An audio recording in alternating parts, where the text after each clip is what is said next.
Ito yung Roser 135 natin. So magpapalit tayo ng mga pops, mga pre. Magpapalit tayo ng ng rocker arm niya kasi siguradong may tama na siya. Kasi dalawang beses ko nang chinon up. Ganun pa rin. May lagitik. Malakas ang lagitik. Siguro na-bearing na yung niya kasi ang nito, ang rocker arm nito, mayroon siyang bearing, roller type na sinasabi. Hindi katulad ng iba na na flat lang siya. Ngayon ipapakita ko sa inyo kung paano siya baklasin para makita nyo. Simple lang naman mga paps. Yung pagpalit ng ng rocker arm ng Roser 135. Basic lang to mga paps. Hindi nyo na kailangang pumunta ng ng mekaniko. DIY lang yan. Dati kasi wala akong kaalam-alam dito sa mga mga motor, mga sa pag-wirings, ganun. Ang ginamit ko pala dati dito ay 0.4 na. Pero ngayon, tignan nyo, lakas na ng alog ulit. Napakalit na nun, 0.4. Sabi ko, may tama na talaga. So, ayan. Babaklasin muna natin yung yung spark plug. Ayan. Baklasin natin, tapos baklasin natin yung yung timing sprocket niya. Bago pag natanggal na natin yung spark plug. Pero bago pala ang lahat mga pre, mga paps, bago nating tanggalin yung timing sprocket, ita-timing din muna natin. Dapat naka top dead center siya. Ito, maganda yung sunog niya, oh. Ang ganda ng sunog. Napakaganda ng ng timing ng carburetor niya. So ita-timing muna natin yung yung timing sprocket. Top dead center muna natin. Paalala mga paps, mga bro, mga pre, wag yung tatanggalin yung rocker arm pag hindi siya naka-top dead center kasi mawawala sa timing. Ta-timing muna bago natin tanggalin 'yan. Ayan. Sungkitin lang natin ng screw. Naka-top dead center na. Ayan, naka-top dead center na 'yan kasi nasa taas na yung timing mark tsaka yung letter U. Yan, alugin natin. So ito pala yung yung binili kong rocker arm. Binili ko kay Berting Cycle Parts. Legit na yan mga pre, mga paps. Legit na pagbibilhan ng mga mga accessories ng motor natin. So yan, tanggalin na natin yung timing sprocket.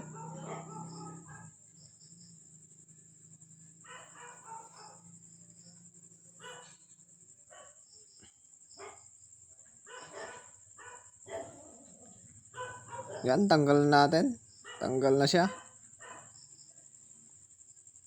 Yan. Yan yung timing sprocket natin. So ngayon, sasabit natin to para hindi natin mahulog.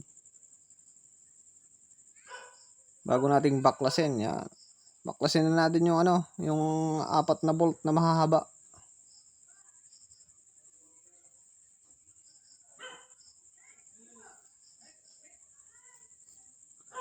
Kung paano nyo tinanggal, ganun din yung ibabalik. Tandaan nyo lagi mga paps, mga pre, mga katulad kung hindi pa masyadong magaling sa pagmemekaniko, yung mga nagdi-DIY na katulad ko. Tsaga-tsaga lang. Yan, tanggal na natin yung yung 3 bolt na mahaba. Yung 3, iniwan ko yung isa. Tapos yung yung pin dito, sungkitin nyo lang. Madali lang tanggalin. Susungkitin lang ng ng maliit na bakal o So ito yung rocker arm niya, oh. Yung maalog na. Oh, sobrang alog. Kaya pala pag chinun up, maganda, pero pag pinatakbo, babalik ulit sa dati, malagitik ulit. Ayan oh. Oh. Medyo ano na, may sinasabi na. Ito yung ano, yung pin niya. So tanggalin natin ulit yung isa. Sungkitin nyo lang mga pre, magdaling tanggalin lang to. Pero ingat-ingat lang sa pagtanggal ng ano, ng rocker arm, baka mahulog yung malilit na bearing. Yan, may malilit na bearing to eh. Ito, alog na rin oh. Grabe. Oh. Sobrang alog. So yan, lalagay na natin to. Berting cycle parts. Doon ako bumibili. Legit. Mga pre, mga paps, legit. Ang ganda ng ano nila, ng serbisyo nila. Genuine pa talaga yung ano, yung rocker arm na nabili ko. Oh, yan. Papakita ko sa inyo. Oh. So, tara. Ibalik na natin. Lalagay na natin yung bagong biling rocker arm. Ayos na ayos to mga pre. Ang ganda. Oh, yan oh.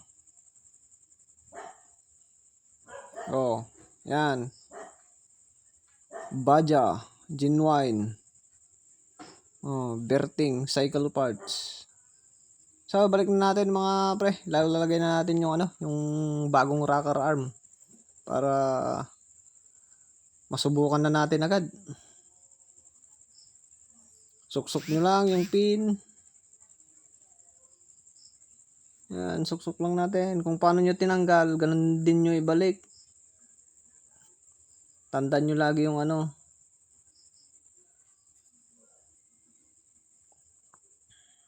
Para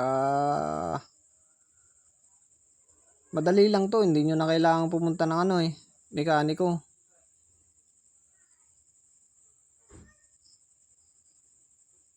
So yan, anuin muna natin yung ano, yung tensioner para madaling maipasok yung timing sprocket natin.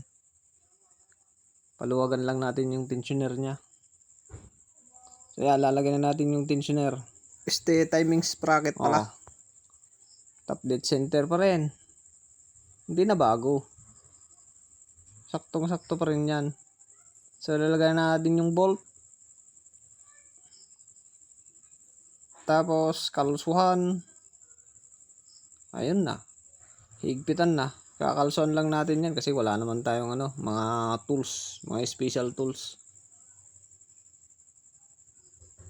Puro DIY lang yung ginagamit ko mga pre, mga paps. Walang pambili. Kung may pambili na,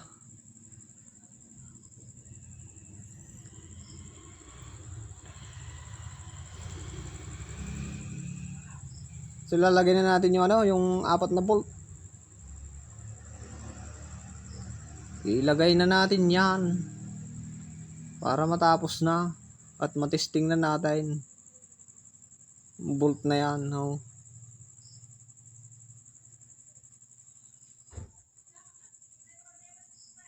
Ang hahaba ng bolt na to ah. Yan, higpitan na natin para matesting na agad. So hanggang dito na lang mga pre, mga paps, yung ano, yung DIY natin. Chuchun up pa natin eh. Masyadong matagal na yung ano, yung video natin. So yan mga pre, mga paps, hanggang sa muli. Salamat sa panonood. Ride safe mga pre, mga tol, mga paps. Thank you.